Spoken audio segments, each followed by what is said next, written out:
So don't feel bad interrupting me if you notice. I gotta be careful too because yesterday was blurry. All right. I'm sorry, so which one again? Section 93, number 18? It says graph. Oh yeah, so I said yesterday, when I was doing the homework, I was trying to avoid those sections and I didn't avoid that one. So if it says graph using a graphing calculator, you can skip it. I appreciate that somebody did it by hand. I love it because you can still make an XY table and you can still graph them. But if it says graph using a graphing calculator, you can just skip it. That's my fault. You don't need a graphing calculator for 103. Cool. If you have a graphing calculator, go ahead and try it just to see the hell it looks like. You can buy graphing calculators for a lot of money that can do 3D objects. It's really neat. There you go. Look at that. Somebody's got it. Yeah. Just. I tried a graph with my graphing calculator on number 18, but it has x squared. Okay. So I guess my calculator doesn't like things being squared because every time I say graph, it would be like squared. Oh, okay. So show me during the break because I think it's probably just a syntax error. Okay. Yeah. Yeah. For 9.4, can you do number 11? Or, because I don't understand what it's asking to do. Number 11. Yeah.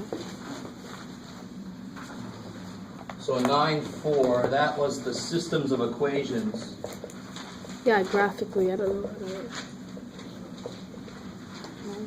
how to. Number 11. Mm-hmm. I think 1 to 36 every fifth one. Every fifth one, exactly. So so be a little careful. 1 through 36, every fifth one would be 1, 6, 11. You count by 5, right? I don't remember why I did that instead of 5, 10, 15. I think probably because there's little sections within the section of homework that I want you to do a certain number of. So sometimes I'll start at 1, but you guys can handle that. So if I said 1 through 20 every third one, it'd be 1, 4, 7, right? Cool. So number 11.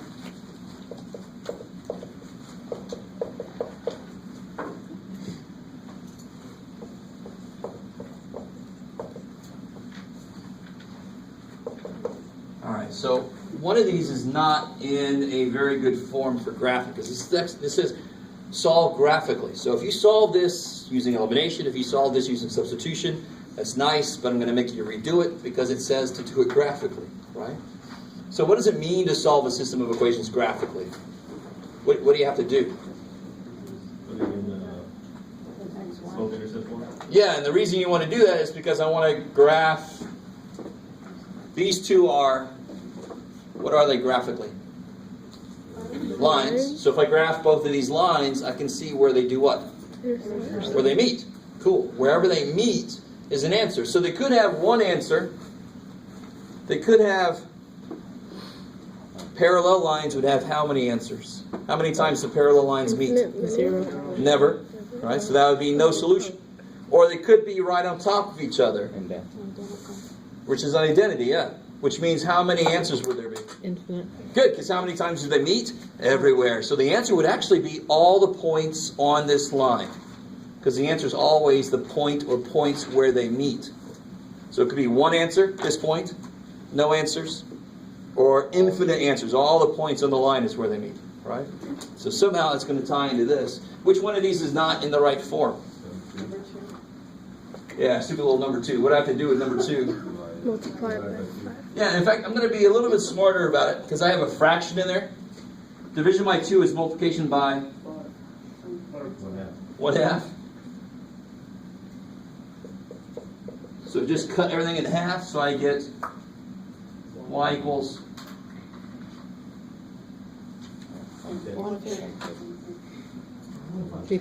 Yeah, so I highly recommend when you multiply fractions to reduce first so your numbers don't get bigger than they have to be. The 2's go away, so you get 1/5 x plus 4. So what do you notice about these two things? They're the same. So real quick, I want you to really understand this. When there are two things I don't know, how much information must you give me? Two pieces of information, right? But if I said, I'm twice as old as you, and then I said, you're half as old as me, did I really just give you two pieces of information? I just told you the same damn thing, right? So that's really what's going on here. They just told me the same damn thing. So it makes sense that how many answers will there be? There's still an infinite number of answers, because they don't know enough to narrow it down. So if you did graph these, and you must graph these, and the nice thing is when you graph these, you're just going to put the other line on top of the first line, right? So how do you graph this?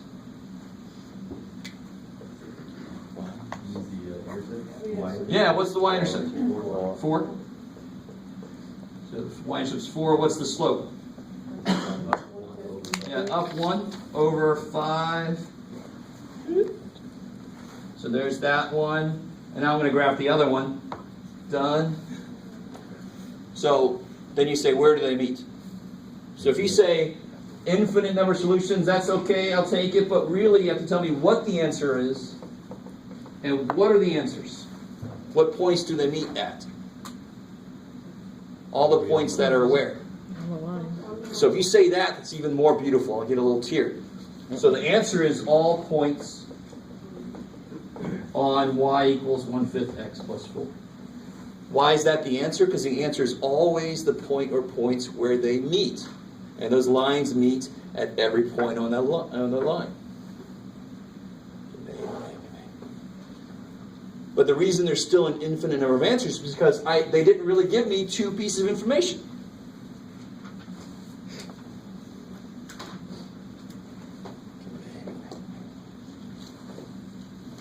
So it's sort of like, I'm trying to see who's got an alibi. Where were you? I was with her. Where were you? I was with her. You didn't just, that's the same thing. You just told me the same thing. It's not helping me. Do you see what I'm saying? So it's the same thing. Yes? The book said to write the answer in I know. weird. Set Builder, and I already told my opinion about Set Builder. Set Builder would just rewrite this thing, right? So if you just say all points on this line, beautiful. That's all we need. Set Builder doesn't help at all. I really want you to understand. Yes? I wasn't paying attention when you did that second dot. That's too bad for you. Can you explain how you got it? I'm trying Oh, here. Yeah, What's the slope? it's 1/5. Yeah, so I would go 1. up 1 Oh, okay, over that's 5. Kick ass. Cool. So on the quiz, when I say something like find the slope and the y-intercept in the graph, I want you to use the slope and the y-intercept. So if I'm crossing through your xy tables, I didn't say to make an xy table. You should only use the y-intercept and the slope. You have to know how to do that, yeah. So I don't want to see anything else. But you can use the table as a check. if you Yeah. want. Sure, as a check, sure. But put that on scrap paper. I'm going to show it to you. Oh. Yeah. You start from 0, 0 or 0, 4? Oh, definitely from 0, 4. 0, 4. So the slope, the definition of the slope another way is, if I start at a point on my line, the slope will get me back to my line. 0, 0 is not on my line. So the slope wouldn't do anything for me. Right? If I start on the line, the slope will always get me back to my line. And one little thing, do you guys see, is 1/5 equal to -1 over -5?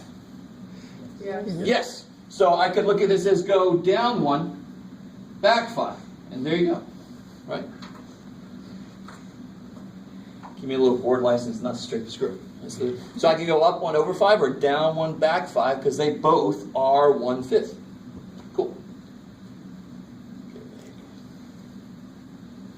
All right, so anything else from homework? Yes? So if you had a table on the quiz, number 4, you docked them 3 points? I did, because I'm evil and mean. Yeah. So be careful. When I say use this to do it and you use something else to do it, or it makes it look like... Now you could always... you could check. Now watch. How do I check this? How can I check this? Plug What the point is back that? into the 1,5. 5, comma, 5, right? So how do you check it? You can say check 5 equals 1/5 5 plus 4. Just plug it back in. And sure enough, that's true. 1/5 of 5 is 1 plus 4 is 5. So that's the way you can kind of check it. But I need to make sure you know how to use the slope to get that point. If you just put a table, I don't know if you used the table to get the point, or did you use the slope to get the point. I need to make sure you know how to use the slope to get the next point. Yeah? Okay, so with the y-intercept, do you always use that point to do all of your, or is it just for like the slope to get your? So, are you asking about why we use that? Well, is it? Well, okay, so for the y-intercept, you find that, and then you use the slope and you up 1 and then over 5, and then if I had another, say 1/4, and then I had to put that on there as well. Do I go from the y-intercept to find that, or do I go from 0? Which means that you have another slope. Your point. Or if you had another line, a separate line, another line, Another points that I need to put on there. Do I go from the y-intercept? where would that point have come from? Well, I'm just saying in general for like, say another question, not this one in specific. I'm just trying to get along. So any point that this goes through should be on the line, right? So if you have a different line, then yeah, you don't want to use this line's information. Okay. Yeah. Okay? Yes. If I have x plus y, okay, equal 5, how can I make y and x plus b? So what's the key thing about y equals mx plus b? There's a lot of stuff on that side, a bunch of crap over there, but the most important thing is what's on the other side. What's on the other side? No. Y is on the other side. So if the really beautiful thing is if I give you any line in any form, if you get y by itself, everything else falls into place. It seems a little like magic, really. It's like if you just get y by itself, the slope suddenly appears and the y-intercept suddenly appears. Is really kick-ass cool. It happens a lot in mathematics, actually. Right? So I don't know if this is really your question. I mean, all you have to do then, how do you get y by itself? Y by itself and equal x minus 5 or plus 5? No. Solve it. Don't guess. Don't force y. Solve it. How do you solve for y? What do you have to do with x? Minus x. Yes. There's no reason the 5 would become negative. Okay. 5 is 5. I'm subtracting x, so that'll be negative x plus 5. I kind of force the x piece to be in front. Why do I force that to be there? Why do I force that to be there? Just so it matches with this, right? Because my mistake is going to be y equal 5 plus minus x. Yeah, this is the same or no? thing. This is the same thing. Same, right? Just the mistake I see is people tell me the slope is 5 and the y-intercept is negative 1. Just because people think that whatever's first is the slope. But what's important is whatever's in front of the x is the slope. So just if it's out of order, it doesn't change things suddenly. Yeah. That's why I always force the x piece to be in front so it matches perfectly with mx plus b. Cool. I like it. Yes? Quick question. Is it alright if I turn in some of the homework like on paper and some on my math lab? Yes. Okay. I just wanted to make sure. I can't promise in the middle I'll keep track, but definitely on the day that I make the grades, I go and make sure that it's from somewhere. Okay. Yes. So that's okay. Alright. Yes. Question, 2 questions actually. Right behind you put, under check, you put the formula all over again with the 5 plugged in. Wouldn't that cancel out though? The 1/5? Oh yeah, what's 5? 1/5 of 5? That would cancel out. And leaving you with 1. not 0. Yeah. The only way you can multiply and get 0 is if something you're multiplying is 0. So 1/5 times 5 can't be 0 because neither one of those is 0. Okay. Cool. And So then- your 1 plus 4 is 5. Good. The other stuff behind you is 1/5 equals negative 1/5? Yes. How is that? What happens with these negatives? Negative. They would cancel, wouldn't they? Oh. So it's really kind of cool. Slope is one of the first places where we see math would look at like negative 1/5 and say, well, that's 1/5. It's 1/5. But graphically, visually, 1/5 and negative 1/5, they're the same number, but they mean totally different directions, right? But why does it work visually? Because it still gets you to the same line. Up and over, down and back, it's the same stupid line. So math is like, see, I told you it's the same thing. But for us, I'm actually going in the opposite direction, right? Go up a block and over 5 blocks to get to my house. Well, how do I get back to my house? Down a block and back 5 blocks, right? So is that cool? So I mean, mathematically, this is true. These are the same number. They're both 0.2. You can put them in your calculator. Right? Visually, it just tells me to go in different directions, but it ends up on the same line. So the math says, I told you it was the same thing. It's the same stupid line. Right? How would it end up on the same line? Sorry. Up. Let me make it a little If you go better. up 1 and then over 5. Uh-huh. But then if you start at 4 and then you go down 1, Down over 1, 5. back 5. It's the same line. So let me make here, real quick. A slightly better, easier thing to look at. Okay, this will be a little bit easier to see maybe. So what's the y-intercept here? 1. Thank you. Adjust. It's 0, right? What? 0, 1. 0, 1, exactly. So there's 1. And then what's the slope say to do? Up to over 3. So if I did this really well, I wish I would have brought my ruler. Wait for Bill one. No. Let's see how close I can get if I do this. So that's the line. No arguments there, right? Okay, now, this mathematically is the same thing as that. So math says you can look at it either way you want to, if you want to, whatever the hell you want to do, weird dude. You're like, don't call us weird. But what does this mean, definition of slope? I would go down 2, back 3. So math says it's the same stupid number, but we say, oh, I go down 2, back 3, bam. Thank God, this is semi-straight. Do you see that? Yeah. So of course I should be able to, lines go forever in both directions. The slope is supposed to get me to the line. It's got to be able to go forward and backward. And that's where I can do the negative thing. If I had a slope of negative 2/3, that's the same as the slope of 2 over negative 3. Down 2 over 3, up 2, back 3, same stupid line. Right? Good. Yes? Can you do a problem from 9-2? It's P equals 32, and then find Q. Good. So there are a couple of problems in the homework that has no, or more letters than normal. Right? Some of them have no numbers. And especially if you're going into statistics, or even just to pass this class, but especially going into statistics, you have to be able to handle working with formulas that have no numbers in them yet, right? Just to reorder things and make the formula make more sense. These are just kind of like getting used to that idea. So number 35. Yes. And it says solve for Q. Yes.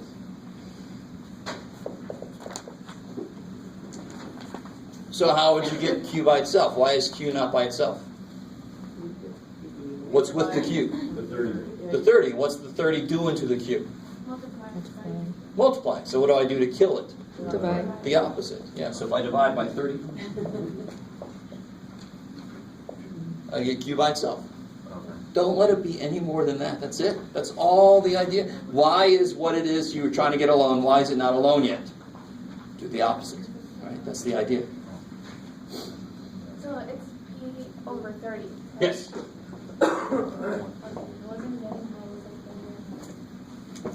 Okay. Yeah. It's possible to give the P and the Q in the same. It's possible to give P, Q and P to another variables X, Y in the exam or in the final or the test. I think I know what you're saying. So It's possible to put Q and P as for the exam or the final test or something. sure. So I mean, if I had a problem like this, when I said solve for D, all right, here we go. Right, this is where people just kind of pack it up and go, screw math. Now, what sucks about this? Now, I'm normally on a test or something. I'm going to give you something that actually makes physical sense. Real quick, a little side note. And sometimes I'll even tell you what it is. This formula is a true formula. It's actually the formula of if you have an electric charge Q and you put it in an electric field and a magnetic field, E is electric. B, of course, is magnetic. This is the force it'll feel. So if you put it in electric, it'll start to move because it's going to feel a force. So it's a force from the magnetic and electric field. This is not physics class. You don't have to know that. I'm not going to make you write an essay about it, right? But just to let you know, there are formulas. This is a true formula. This one isn't necessarily. It's just something I made up. But again, this class is all about getting the basics down, right? But I try to make my formulas real formulas. So on this one, what's the worst part about that formula trying to solve for D? What's the worst part besides there's no numbers? What makes that more disgusting? The fraction. So how do I kill a fraction? Yeah. So it's the same thing I would do with an equation. What's the first thing we did the other day with the equation? We got the LCD and we multiplied by it to kill it. Here's only one fraction. So if I multiply by C, now what I hate is I always get somebody on the next line do this. What do they do wrong? Sort of. Something weird. That C, is it still alive? No, it's canceled. It dies. Yeah. So it's not there anymore. So what's left? The steep. And now I'm almost there. How do we get D by itself? Subtract M. Subtract M. See, I mean, these problems are no more difficult than the problems that have only one letter in them. You do exactly the same steps. It's just that we're not used to. And 11, you're like, what's C times A? C times A? You don't even have to do it. I don't know what C times A is. Pineapple. I don't know what the hell it is, right? C times A is the color orange. No, I don't know. So you just put CA. Car. And then subtract M. So CA minus M is D. Right? So the manipulation of variables is remarkably important. Getting formulas that actually are most useful is important before you start plugging numbers in them. And you'll see even more of that in stats if you take stats. Hopefully some of you guys are like, I was going to take stats, but maybe not now. You don't do a lot of it, just a little bit when you have formulas. So we have to take stats. You don't have to. It depends on your major. 120 and 160, they both transfer. I should have said a word. I want everybody to take stats. You should take stats. This is the least understood thing in the world, and it's the thing you're bombarded with the most. Every freaking day you hear about stats, and if you don't understand them, you're going to be like, really? Wow, okay, well, shit, I better, you don't even know how to analyze it, but enough of that. Sorry. Sure, you have to. Do it. So it depends on your major. A lot of majors require stats. So, and again, it's really good just to take it, just to know what the hell you're seeing every day. All right, cool. So it's kind of neat. At first, nobody had any questions, and then it was like a tsunami, which is awesome. That's what I want. I don't know what to do otherwise. All right. So let's get back into chapter 7.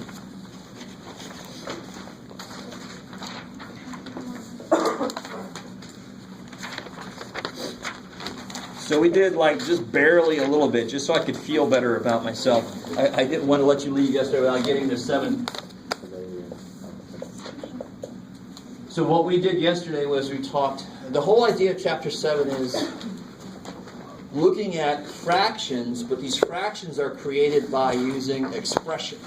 So instead of 7 over 5, I might have x plus 7 over x squared minus 5 or something. So they're going to be algebraic expressions in ratios. So that's why they're called rational expressions. Ratios of algebraic expressions. Right? Which sounds amazing. Like a trip to the dentist, I know. But the very first thing you have to talk about when you start doing this stuff is, if I write down something like this, I have to know what variables I'm allowed to use. So maybe this is even a function. Let's make this a function.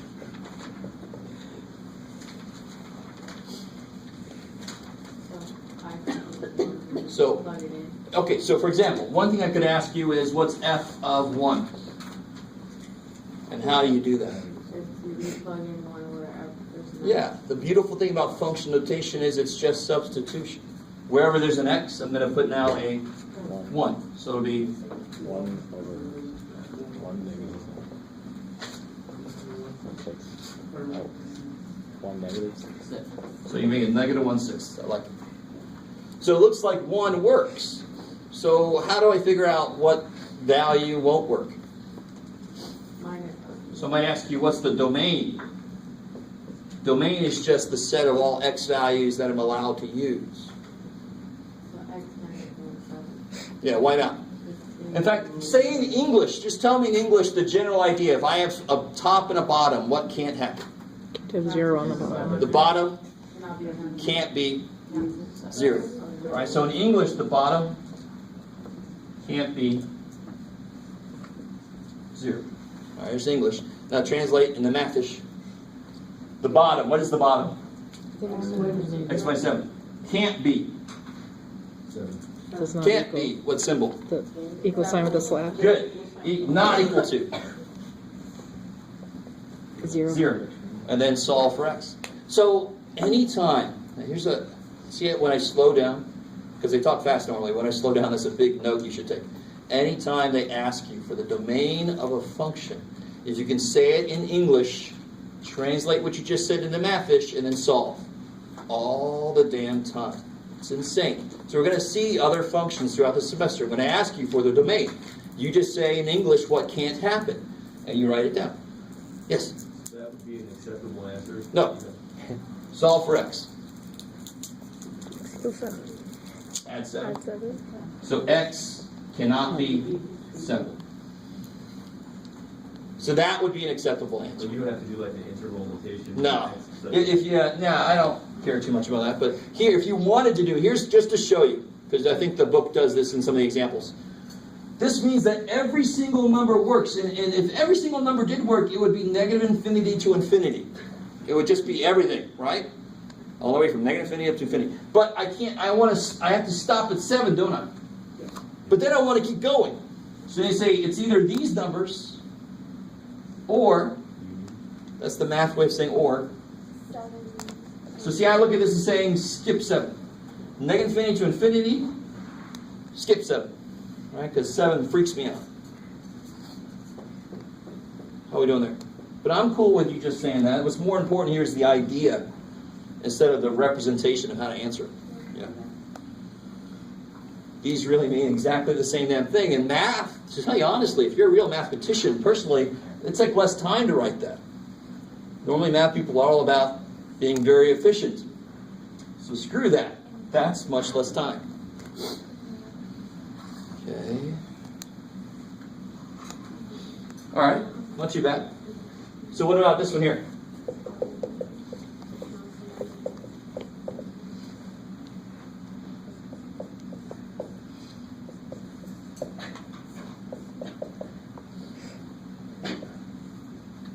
What you got, Jeff? Ooh, that could be. That's more evil than I want it to be. Sorry. Let's just do this here.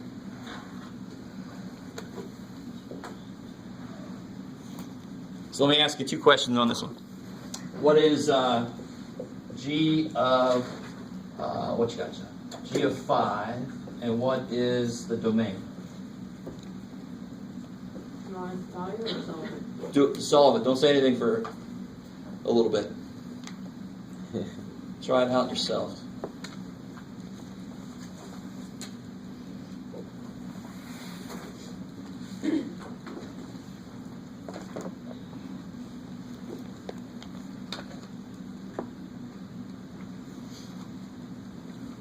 I just want to stress this point. If you don't understand factoring, don't waste any time getting into Chapter 7 homework. Firm your factoring up. Chapter 7 is all about factoring, so I just gave you kind of a hint here as to what you got to do.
bottom can't be 0, but the top can be 0. Good. That's part of what I wanted to check.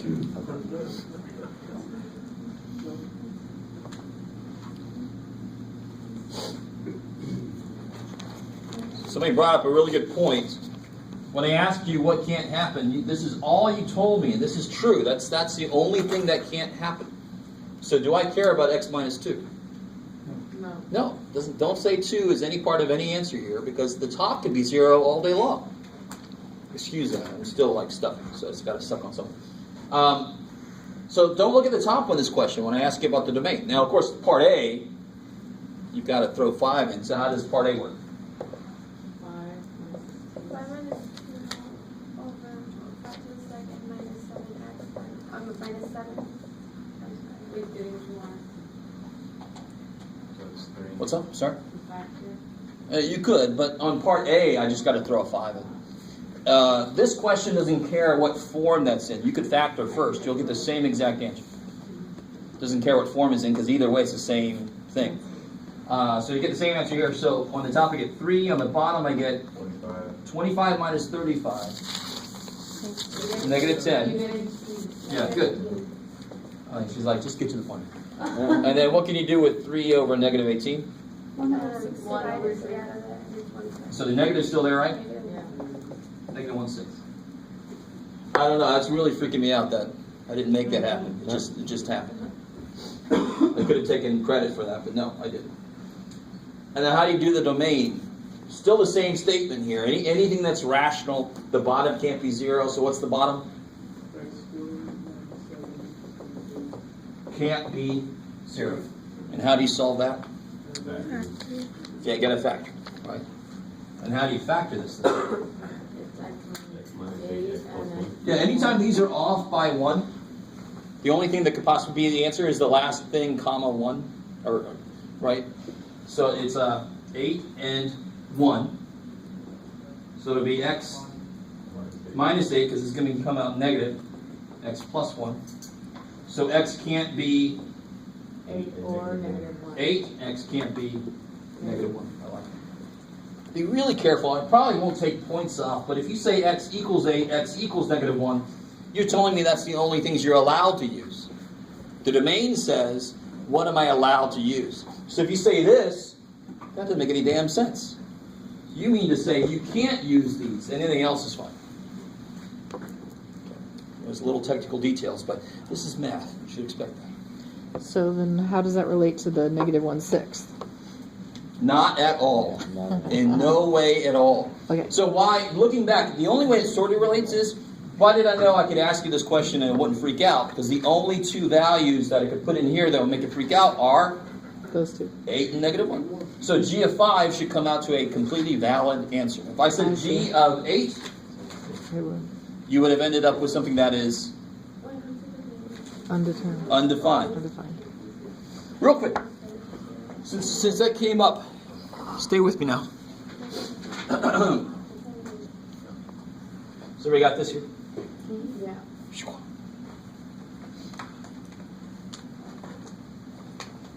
Really sick of being sick. I tell you what. Where were we going? Oh, yeah. So here's something kind of stupid. First of all, let me start with this. What do we normally call that? Undefined. Anybody ever call that infinite? Beautiful. It's okay. We don't need to. It's actually kind of not right exactly here, but this is undefined. Why do we call it that? But that doesn't really tell me why I call it undefined, right? We can't have 6 nothings. Now, you ready? Here we go. Here comes the silly thing. What's 6 divided by 2? Why? Don't tell me 2 goes into 6 3 times. But 6 divided by 2 is 3 because 2 times 3 is 6. So the number that's defined to be 6 over 2 is 3 because 2 times 3 is 6. So this number, if I put a number here, it would have to be the number that when I multiply by 0, I get... 6. Is there any number defined to do that? No. That's why we call it undefined. So don't just accept words, say, why the hell do you call it that? Your teacher should be able to tell you, because there is a reason. We didn't just go, let's use some word, let's pick one out of the dictionary. No, it has a purpose. So that's why the first thing we look at here is this question. What am I not allowed to use? Really good thing to know. Okay. Now, let's take a step back here. What can I do with this thing here? It's not an S, it's a 5, right? We know my bad numbers. Math teacher that can't draw numbers, it's kind of bad. You can reduce it. Yeah, I can reduce it, right? And let's kind of really analyze the hell out of this. What would go into both? Totally 5. So the top would be 5 times 8. And what's the bottom? 5 times more, 17. I like it. Real quick, 5 times 20 is 100. You with me? So 5 times 19 is 5 less is 95. 5 times 18 is 90. 5 times 17 is 85. Bam, right? I always think about 5 times 12 is 60. So 5 times 14 is 70. It goes up by a couple 5s. I don't know if you guys kind of see what I'm doing here. Some of you guys are like, I've got a calculator, man. But still. And of course, we wouldn't do this. But just to really analyze this is exactly why it works. And why am I allowed to do that? Why is it cancel here? Because the only operations are multiplication and division. So they do cancel each other out, right? Cool. If it was 5 plus 8 over 5 times 8, I couldn't do that. Good. So this is 8 over 17. That's amazing. That's remarkable. Okay. That's old news. So the new news would be something like this. What, Jeff? I don't know.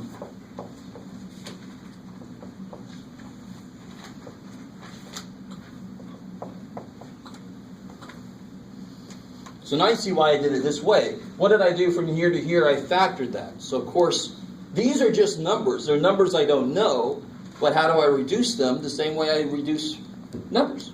I factor them. So how do you factor the top? And here, really quick, I want to really nip this in the bud. Based on what I just said here a second ago, can you cross through these x squares? No. But it would be so nice. It would. It would make my problem easy. And then I can reduce this, and it makes it so easy, but it makes it so wrong. And of course, you can't do that because division does not cancel subtraction or addition. So just don't, hold yourself. No, me, stop. So you have to, how do you factor the top? X plus 3x minus 3. All right, that's right. And the bottom would be, 5 plus 3, 8 plus 5. good, 3 and 5. I don't care which way you write it. So now, what's the only operations? Multiplication, division. Don't say minus, that's a number, right? It's contained. That's a number times a number, divided by number times number. So what can cancel? X plus 3. X plus 3. Kick ass. Now, be careful. If I asked you the domain of this, just because that cancels doesn't mean that that problem goes away. What two things could x not be here? -5, -3. -5 and -3. And again, because if it was -3, this would have been 0 divided by 0, which you cannot do. That's even worse than undefined. I brought this up before when we had 0 to the 0. These are indeterminate, which is like calculus level undefined shit, right? So we're not going to worry about that. All right. But that's why, just because it's canceled doesn't make the domain bigger. It still can't be -3. Does that make sense? Good. Okay, maybe. All right, that's not you. So if you know how to factor, Chapter 7 should be relatively easy. It's the factoring that kills people normally in Chapter 7. Question? Yes? I get the -5, but how'd you get the -3? Did you do the x minus 3 or the... Yeah, so if I start, the bottom can't be 0, and then factor. So x can't be -5. Oh, the... X can't be -3. Okay. Good. I like it. How we doing? Okay. Most of you are facing this way. That's a good sign.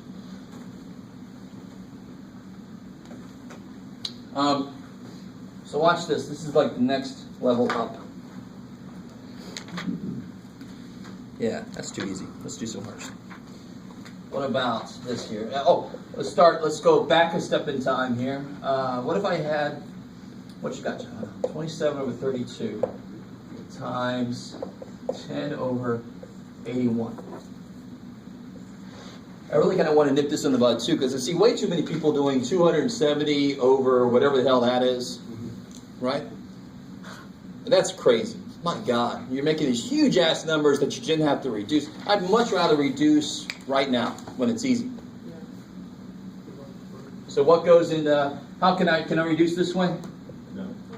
But now I can look this way. As long as one's on the top and one's on the bottom, that's division. That will cancel.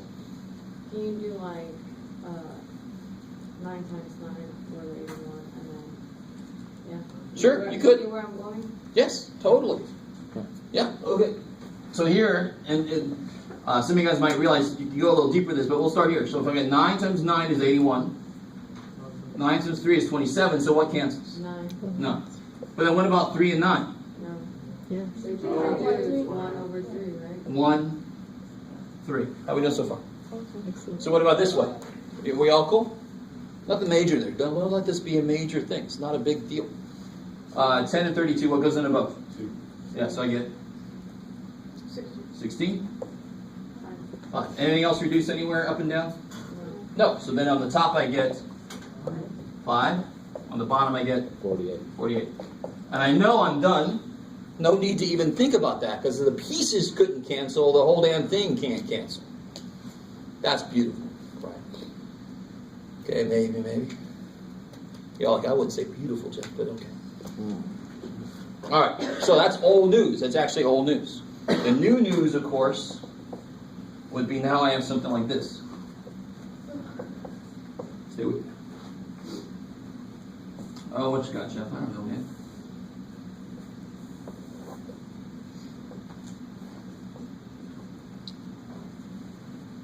I got to make this actually work, so that's always neat.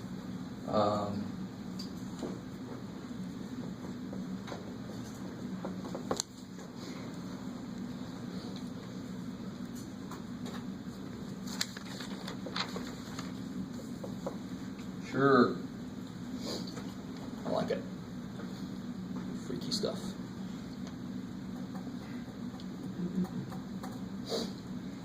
So again, fight the temptation to cancel some x's out. And 8 divided by 4 is 2. Yay! No, you got all these minuses in your way. The first thing you got to do is break all the parts across. So you can see what the parts are. You can start messing with the parts. Yes, sir? Couldn't you just divide or cross out 20x minus 40, 2x squared minus 4x? Is that the same 20x minus 40 and then 2x squared minus 4x? They're related, Yes, I mean. but they're not the same. Okay. You can't just cross them out. Okay. So you have to break them up so you can see what parts are left alive and what parts cancel. Okay. Trust me, it's really difficult to skip the factoring step. I'm not saying it's impossible. I'm saying it's really difficult. So just don't skip it. Anytime you have a cube in one of these problems, there might be a trinomial that won't factor, so don't pull your hair out, because maybe that trinomial is the big dude. Do you remember that from yesterday? Little dude, big dude in the cubes, you can't factor the big dude. So if you start here, you might go insane, because that won't factor. So if you're there, stop. How do you factor this guy? It's x minus Little dude, big dude, right? So it's xxx. 222. So 1x. Good. Minus 1, 2. x squared Good. The other 2x is there. plus 2x Good. Opposite sign, 2x. plus And then the other 2 2's. Kick ass. So bam, bam. You see that happening? There. Uh-oh. All right. I see some puzzled looks. We went over that yesterday. Cubes is just one of those things, if I were you, that is one thing I would do right before the test, just do several cubes, just so I can really make sure it's in my brain. This just has to be something you memorize, the parts and where they go. What about this here? factor out the 2x. Good, it's a GCF problem. So don't start trying to do this, that won't go anywhere. You always try GCF first, really. So what comes out? 2x. Like, chance like what I just said. And then, X minus 2. good. Is everybody with me? So again, if you're cool with factoring, this is easy. If you're not, this is impossible. Up here, same kind of idea, right? Factor out the 20. Same factor out the 20. X minus 2. Minus still, right? Good. And then the bottom, you know, I already see it there, so even if it did factor, there's no point to it. Because what's going to happen with this guy? It's going to die. So now you start killing things. Now I kind of did something on purpose here. What's the next thing that goes away? X minus 2. Yeah, either one, but you can only do one of them, right? You can't kill the other one also. There's nobody here left to kill him. Right? Now, I always think about Game of Thrones when I'm doing this now. Anybody watch Game of Thrones? No? Always see on the battlefield, he's dead, he can't kill you, oh shit. They're So gonna he's put that dead. in IMAX for the next. Yeah, I heard about that. Yeah. I don't know if I want to see some of that stuff. Oh my god, what did this do to that guy? I don't know. And then what else? What's the only other thing that cancels? X minus 2. Careful. The X minus 2, there's no X minus 2 to kill him. What about the 20 and the 2? Beautiful, the 20 and the 2. So we're left with a 10. So to me, the hardest part of this, if you can do factoring, the only part that might trip you up is you lose a survivor. You don't want to. You want to get all your survivors in, right? Make sure. So who's left alive on the top? 10. X minus 2, and who's left alive on the bottom? X. So you can kind of see that some survivor might get lost in the debris. That's bad. You don't want to do that. So you can cancel the 2 even though it's got a variable next to it and the 20 on top doesn't? So,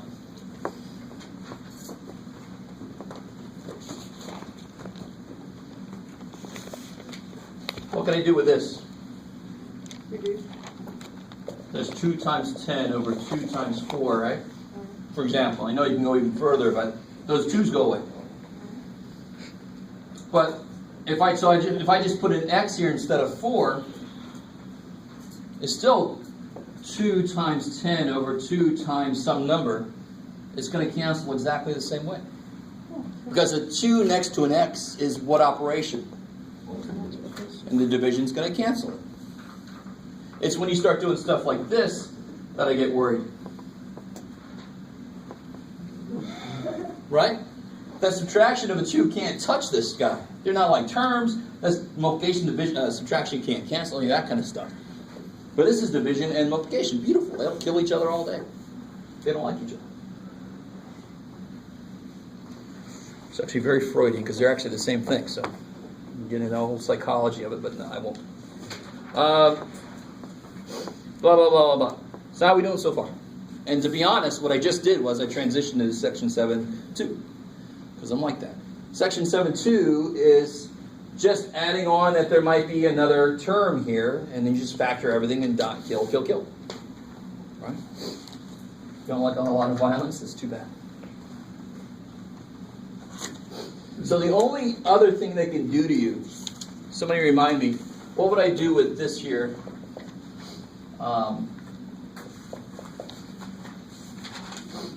Oh, what you gotcha?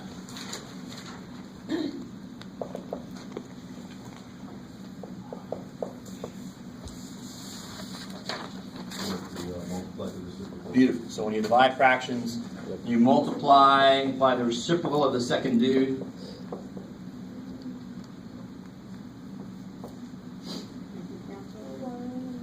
And then you can do like we did earlier.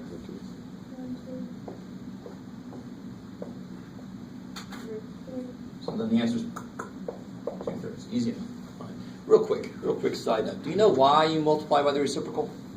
It's the same thing. Everything. Why is it the same thing? They're So here, watch.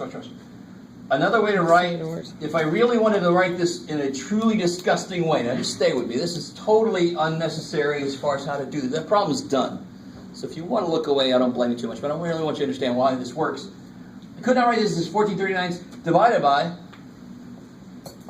7/13. And now some of you guys are like, oh, this guy sucks. Why does he make this so hard? But this is just an explanation of why things work. the reason this is gross, if only the bottom was a 1. If the bottom was a 1, it wouldn't even need to be there anymore, would it? So how do I make this become 1? Multiply by? Now, whatever I do to the bottom, I better do? Hey, dude. That becomes 1, and so the answer is whatever that fraction is. That's why multiplication by the reciprocal is what division is. And it's so much better that you understand why that is true, instead of just, well, that's what you do. Why do you do it? Because that must make it work. No. That's why it works. Good.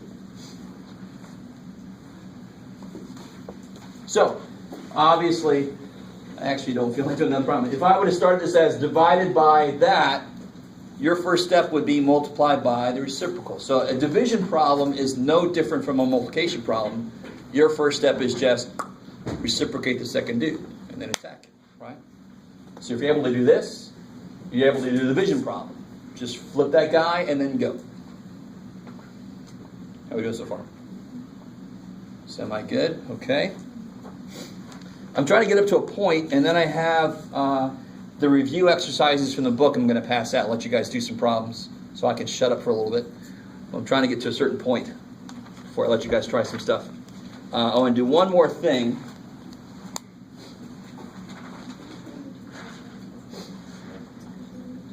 Where am I?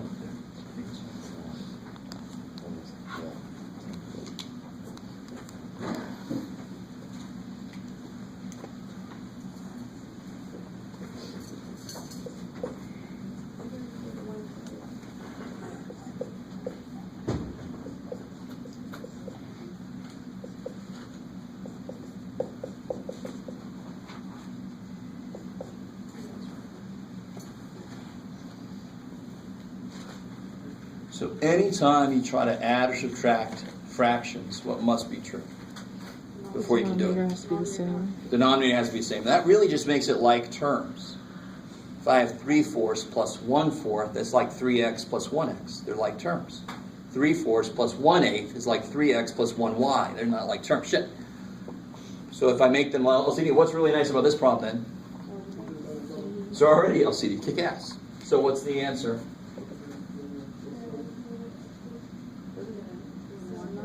The answer's 1. Yeah, x plus 7 over x plus 7. It's not x plus 7 squared or something weird like that, right? I think I talked about that before. It's just going to be over that bottom. And of course that is good, right? I hear all you, it's one. Let me get there. Let me make sure everybody understands where it came from.